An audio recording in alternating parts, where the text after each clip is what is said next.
We are reviewing Venom. Obviously Venom. I'm a big comic book guy. I love the comic book genre. So Venom, saw that movie coming out, or saw that movie was coming out, and I'm like, yeah, I actually liked the first teaser. Didn't see Venom, but it was a nice vibe we got. Then we got the other trailers. I'm like, these are some solid looking trailers. Excuse me. And then the reviews started coming out, and I'm like, oh, no, say it ain't so.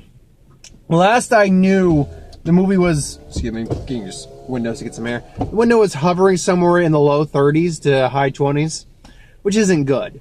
But to be fair, if it's in the low 30s, that means that 1/3 of everyone who goes to see it does like it. And I can say right up front, I do fall into that 1/3. I did like the movie. It was a fun movie. I enjoyed myself, but I can see where people had problems with it, and I had a couple problems with it. I had a couple. I think a couple of things really stood out. Right at the bat, some of the things I heard people complain about that I didn't have an issue with. While some of the dialogue isn't great, I didn't think the dialogue was terrible. Especially with the debate between Venom and Eddie Brock, I didn't think any of that was bad. That was actually pretty good. But I can see where some people would get that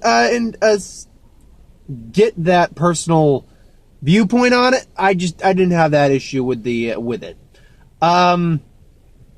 Also, tonally, yeah, this movie is a little all over the place. I'll say that the tone overall worked in my mind.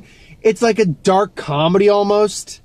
Dark, almost somewhat sci-fi horror comedy in many respects. But it is a little here and there. Some scenes you'll actually see him bite, like, as far as you can go PG-13, biting someone's head off, but biting someone's head off. And in other scenes, you'll see he'll see him possess a chihuahua. So yeah, it is a little tonally confused at points. But for me, the big problems I had with them, and the Life Foundation, that's another one I've been hearing a lot of people have an issue with. And I'd be lying to say I didn't have some problems with it too. We'll start right there. I'll get to all the positives, because I got a lot of good things to say about the movie, but I do have to start with, I want to get the stuff that's negative off my chest before I can just go into just praising the stuff I really enjoyed. The Life Foundation is a really weak villain. Like, Carlton Drake, Riz Ahmed is a good actor, but look, and in a different movie, maybe this kind of character would have worked, but as our main villain who gets possessed by a riot, it did not mesh. He's just calm, collected, that's almost psychopathic kind of nature, sociopathic nature to him. I get it. It's like, oh, I want to improve the world. I want to improve the world. Oh, it's all for the good of the world. It's like, yeah, sure, okay. There's nothing intimidating about him. There's nothing menacing. It's not like Riz Ahmed's bad in the movie per se, but if your villain is supposed to intimidate you, scare you, or at the very least feel like he poses a threat, yeah, it's like, oh, I made you lose your job and your girlfriend and your apartment, Eddie Brock. Ah, ha, ha, ha. Now, he's not like that, but that's what he does. Yeah, it kind of doesn't fit. And even when he gets possessed by Riot, it's a little better just because Riot and him have a similar goal. So when Riot does show up, it kind of works. Riot's kind of peppered throughout the film before we get his real big reveal. But ultimately, even Riot is kind of underplayed as a villain. Riot as the actual villain. And what they explain, and how they changed it up. Maybe he is still a child of Venom, but on their world, Venom is actually, he even says, like, on my world, I am kind of kind of like you, a loser. He is the leader. It's like, is he tough? He's got shit you've never even seen. It's like, is that bad? Does that mean our chances are bad? I'd say our chances are almost non-existent. Fuck it, let's go save the world. So, that falls, like, the dialogue between them, I actually really was eating that up.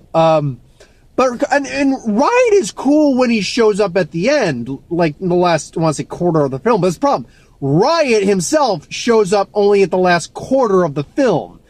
they say that one of the symbiotes escaped at the beginning, and he's the one that escaped, and we see him possess some people, and should note, there was a nice little nod. Jameson was the astronaut that Riot possessed to survive, clearly son of J. Jonas Jameson. So there's a nice little nod. So you see him possessing people here and there, everywhere, and just to get to the Life Foundation. Ultimately, though, it's like, yeah, he's cool, and when he's got action because it's fun, but as a villain, that didn't serve a huge purpose. But you know what my biggest issue with the film is? It's pacing. This film is really dragging its ass in the first 30 minutes. Up until we basically get Eddie Brock down on his luck, it's really dragging its ass a bit. Now, granted, they do kind of just condense all that into about the first half hour of the film. But I think the film's only like an hour or 50, not even 2 hours long, so the first half hour of the film is, yeah, it's a solid freaking chunk of the film. I mean, yeah, 50, that's not even a quarter of the film. That's almost a third of the film right there. So it's kind of dragging its ass to a certain degree. And I'll also say, while Michelle Williams isn't bad, some of her dialogue's bad. I'll give her that. Where they talk about dialogue issues in some reviews, I can see with Michelle Williams' character, I can definitely see some of it. And that wig's not fooling anyone. But she's kind of just there. That role could have been portrayed by really any actress. Any competent actress could have portrayed that. I'm not certain why you had to have Michelle Williams, who is Academy nominated actress. I'm not certain why. So yeah, we do get, because I'm going to spoil, we do get like a few seconds of She-Venom. Venom and Eddie get separated. She goes to save him. Venom possesses her, so you get She-Venom, which is where that make-out scene with Venom and Eddie apparently comes from, is the fact she basically starts making out with Eddie, and his symbiote goes back into him. So I'm like, that's what they were talking about. Okay. But I mean, I sound like I'm dissing on the film a lot, and look, problems are problems in a movie. They are. But that being said, once Eddie does get possessed by Venom, the movie just becomes a lot of fucking fun. It's a lot of fun. Just, particularly, and a lot of people have been saying, even the people who have problems with the movie, the Venom and Eddie aspect really works. Because Eddie is just like this confused guy. Confused guy. He's scared as shit. Like, he doesn't know what's going on. Venom is there, and he explains, like, oh, yes, we're going to take over your world. Yes. But no, this is actually yours, quite peaceful. Oh, all right. Well, I decided it is a bit of a rushed reason for Venom, but I guess you can make the argument because he's bonded with his host, and the longer he stays, the more he kind of feels encouraged by it. So wait, you wanted up? Why didn't you just say so? And then, he goes up on a building, he's like, down, Eddie. And then he just takes the elevator, he's like, pussy.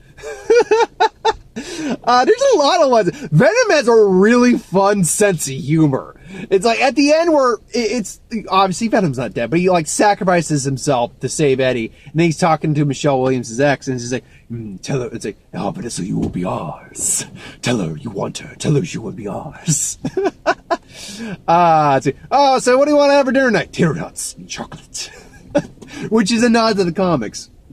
And then it's that scene at the... See, one other thing I will say I'm not a fan of is the fact that there's not a lot of him really getting used to... There's not like a couple of weeks of him being Venom and him adapting to it. It literally, you have like a 6-month time skip from the beginning where he basically gets dumped and everything goes bad for him to when the shit happens. In about maybe 2 days of this shit going on.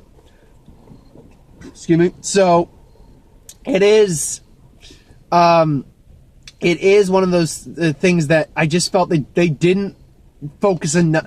Not that they didn't focus enough. They just didn't take enough time with it. I felt they didn't take enough time with the Eddie Venom because I just want more of that. That's what I wanted more. And granted, again, once we get into, I want to say, the 2/3 mark of the film, or the first third, after the first third of the film, it's pretty much nothing but Eddie and Venom just, trying to stop this guy and everything. And Yeah, it's fun. It's fun. The action sequences, when they're not going a little too shaky cam, are pretty fun to watch. And got some really good visuals in this movie. Venom looks fantastic. Riot looked good. The symbiotes, when they're just their symbiote goo form, I'll admit the CGI on that was a little iffy, but I was able to overlook that one. The overall tone, again, it kind of goes back and forth in some regard, but it kind of stays at a consistent back and forth. Like, you'll get intense action. Like, again, he bites heads off. He eats people in this. It's just cut down to a PG-13, which, again, for what it is, it's fine, but I think I would have preferred an R if I could have gotten an R. If the option was said that you would rather R or PG-13, there's certain characters that can work either or. Venom can work either or, but there's some characters you'd rather see in one media or another. I'd rather see Venom in an R-rated format. That way you could have actually seen him eat the head. And that scene you see at the end of the trailer, the first trailer, was like, we will eat both your arms and both your legs, and did that. Yeah, that happens near the end of the film. In fact, that happens pretty much like a minute towards the end. And it's a fun little way to cap it off. I just wish, again, that was something that happened more like in the middle, and we got more of them doing things. Is there anything else I can say that is a positive of the movie? Because let me say this. It is rushed. There's a lot of things I can nitpick, but the things that I liked in the movie really helped keep the movie from being a bad movie. Like, I don't think this is a bad movie. It does feel rushed. It does feel a bit messy, but it's not a bad movie in my eyes. But I can't stick my hands out. Like, Eddie and Venom alone and the action sequences and all the stuff going on with them, that kind of made the movie, like, I will get this when it comes out on DVD. I can see myself owning this movie. I can. I should say that Tom Hardy, I thought, was fine as Eddie Brock. He is a little wacky at points, but I get the situation, because of the situation, it makes sense why he's a little wacky at points. Like, he's throwing some one-eyes, like, I've had this thing up my ass, and it's not fun. It's like, oh god, he's got one up his ass too. So, yeah, he's got lines like that, and I can understand, again, dialogue issues for some people. It just kind of felt natural. The turn in the wind line did not take place. It's just a saying, apparently, that he says. But ultimately, yeah, I liked the movie. I did. The post-credit, or mid-credit scene, anyway. Spoilers, seeing we're talking about, it is a Carnage it is a Carnage post-credit scene. Because, again, Woody Harrelson's in the movie. He's Cletus Cassidy. But I figured, because Riot was going to be the bad guy, apparently. And again, they kind of underused Riot. Again, when Riot really showed up, he was fun. But just like that, I'm like, why couldn't it have been Carnage? Any reason for that? Oh, well, yeah, I guess you're saving that for a hopeful sequel. I hope there's a sequel to that. I hope the Sony Spider-Verse does well. I do hope for that. I don't want to see it fail. I would like to see, like, what the Morbius movie's going to look like with Jared Leto, the Craven movie they supposedly got going on, the Silver and Black, maybe, a Venom 2 with Carnage that's given. So, I don't know. We'll see what happens. What would I give this movie as a rating? I enjoyed myself enough to say it's above a 5 out of 10. It's not a 10 out of 10. Oh, God, no, it's not a 10 out of 10. It's a 6.5. 7 might be pushing it, but I would definitely at least say a 6.5. It's above average for me.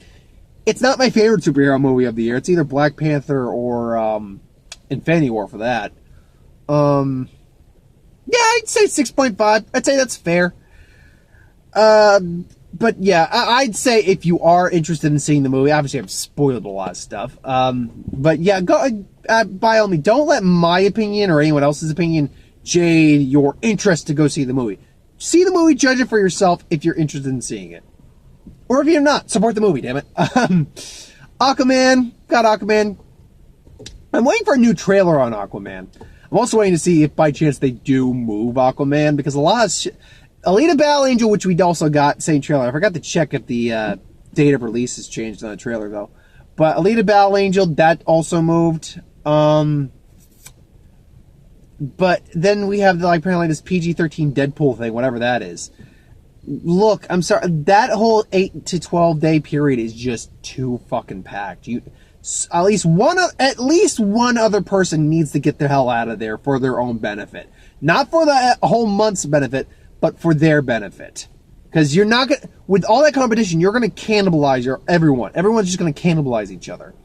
Again, we got Lita Ballinger, Angel, Glass, looking forward to Glass. Robin Hood, which I've seen this trailer. You know what? I want to like it because I like everyone involved. Ben Mendelsohn, Jamie Foxx. Not Egerton. Eggsy from Kingsman: The Golden Circle. Kingsman? Why am I blanking on his name? It's honestly escaping my name. It's honestly escaping me. Taron Egerton. That's it. Taron Egerton. Edgerton.